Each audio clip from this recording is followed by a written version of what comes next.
बच्चों में बढ़ते हुए केसेस निमोनिया के जो आजकल हम चाइना में सुन रहे हैं उनके बारे में।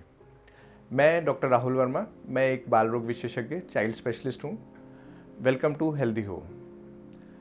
आजकल आप बहुत सारे न्यूज़ में सुन रहे होंगे कि बच्चों में निमोनिया के केसेस बहुत ज़्यादा आ रहे हैं चाइना में, और हम सबके मन में एक ख्याल रहता है कि ये सारे इश्यूज़ हमारे बच्चों को या इंडिया में जैसे कोविड आया था या फ्लू के केसेस रहे तो वैसे कोई दोबारा से कोई वेव तो नहीं आ जाएगी जिसकी वजह से हमारे बच्चों को परेशानी हो। तो उसके बारे में मैं क्लेरिफाई करना चाहता हूँ। एज़ पर अभी तक जो WHO का पोजीशन है और इंटरनेशनल बॉडीज़ का मानना है, अभी इन केसेस से घबराने की ज़रूरत नहीं है। ये जो केसेस हैं निमोनिया के, ये कॉमन ऑर्गेनिज्म से ही हो रहे हैं।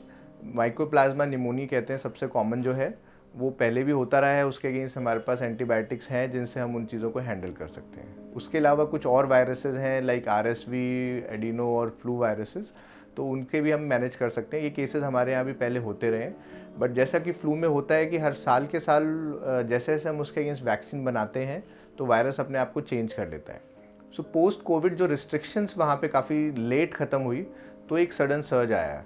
जो ये सर्ज हमारे यहाँ पे भी आया था जब कोविड के केसेस ख़त्म हुए, तो पिछले 1-2 साल में बहुत बच्चों में frequently cough cold, running nose और खांसी जुकाम, निमोनिया टाइप के सिम्टम्स, फ्लू लाइक सिम्टम्स रहे हैं। वही चीज़ें वहाँ पे अभी थोड़ा सा डिलेड आ रही हैं। यही सेम चीज़ US में भी कुछ टाइम पहले उन्होंने फेस की थी, और जो कॉमन ऑर्गेनिज्म हम जो इतने सालों से देखते आ रहे हैं वही जर्म्स हैं, तो कोई एक्स्ट्रा घबराने की ज़रूरत नहीं है। जो बेसिक प्रिकॉशंस हम हमेशा लेते आए हैं बच्चों के लिए वही लेने हैं, और जो आप चीज़ कर सकते हैं वो है एनुअल फ्लू शॉट जो होता है अपने बच्चों को ज़रूर लगवाएं, ताकि उससे हम जो कॉमन फ्लू लाइक H1N1 और उसके जो अलग अलग टाइप्स के हैं वो उससे हम बचा सकें। बाकी जो कॉमनेस्ट जो निमोनिया है उसको हम वॉकिंग निमोनिया भी कहते हैं। काफ़ी न्यूज़ में आपने सुना होगा। वॉकिंग निमोनिया का मतलब होता है कि बच्चे के एक्सरे में फाइंडिंग्स बहुत हैं, लेकिन बच्चा वैसे स्टेबल है तो घर पे भी मैनेज हो जाता है।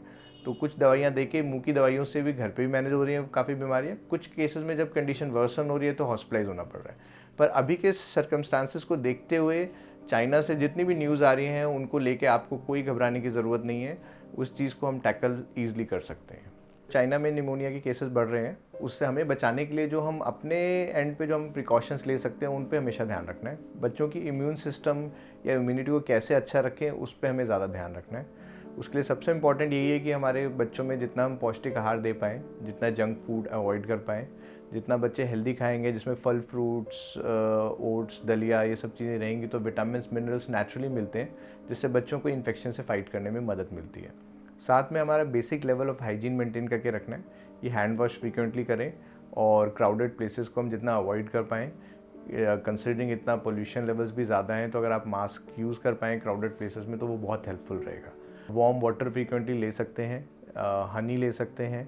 इवन अगर हम बच्चों को प्लेफुल एक्टिविटी की तरह प्राणायाम और बेसिक ब्रीदिंग एक्सरसाइजेज सिखाएंगे तो वो चीज़ें बच्चों को लॉन्ग टर्म रेस्पिरेटरी बीमारियों से और सांस की जो बीमारियां हैं उनसे बचाने में मदद मिलेगी।